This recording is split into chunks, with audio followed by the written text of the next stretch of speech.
อเชิญเที่ยวงานวัฒนธรรมบันเทิงรวมใจสู่สังคมอาเซียนเชิญชมการแสดงศิลปะวัฒนธรรมจาก5ประเทศไทยเมียนมาลาวเวียดนามกัมพูชาชมคอนเสิร์ตศิลปินชื่อดังจากประเทศเมียนมาด้วยระบบไฟแสงสีเสียงยิ่งใหญ่อลังการในวันเสาร์ที่1มิถุนายน2556ณตลาดทะเลไทยจังหวัดสมุทรสาครร่วมสนับสนุนโดยหอการค้าจังหวัดสมุทรสาครแรงงานจังหวัดสมุทรสาครวัฒนธรรมจังหวัดสมุทรสาครမင်္ဂလာပါခင်ဗျာမဟာရှိုင်းနယ်မြေမှာဦးစီးကျင်းပသောအာဆီယံယဉ်ကျေးမှုနှီးနှောဖလှယ်ပွဲကိုထိုင်းအလုပ်သမားရေးဌာနနဲ့ထိုင်းကုန်သည်ရေးဌာနမဟာရှိုင်းတို့မှတရက်ရှောင်းလ2013တွင်ကျင်းပပြုလုပ်သွားမှာဖြစ်တဲ့အတွက်မြည်သူမဆိုလာရောက်ကြည့်ရှုအားပေးနိုင်ကြောင်းလေးစားစွာဖိတ်ခေါ်အပ်ပါတယ်မြန်မာနိုင်ငံမှာဇော်ပိုင်လမ်းဆောင်မှာရက်နေတယ်လူနှစ်ယောက်တော့ဆွေးနေတယ်ဘသူလဲကွယ်မေရတော့ရှန်ရှန်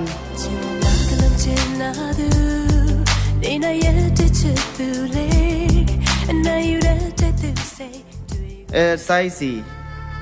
မန်တကေဝင်ပြောပြချင်တာလေကိုချစ်ခဲ့တာအမှန်ကွယ်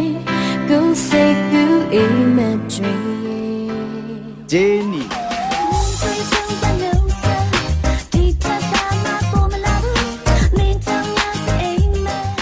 နော်နော်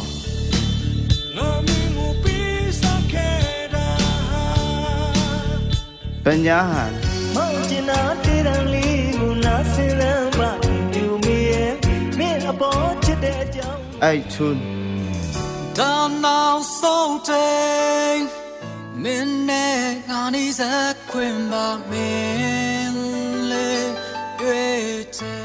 မီတဇွန်လာရောက်ဖျော်ဖြေသွားမှာဖြစ်ပါတယ်ကျင်းပပြုလုပ်မဲ့နေရာမှာတလထလေထိုင်းမဟာရှိုင်းဖြစ်ပါတယ်လက်မှတ်များကိုလည်းကြိုတင်ရောင်းချပေးနေပါတယ်ဆက်သွယ်ရန်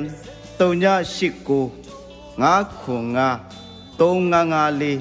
3983 588 5548ကိုဆက်သွယ်ရေးဝယ်ယူနိုင်ပါတယ်အားလုံးအထူးကျေးဇူးတင်ပါတယ်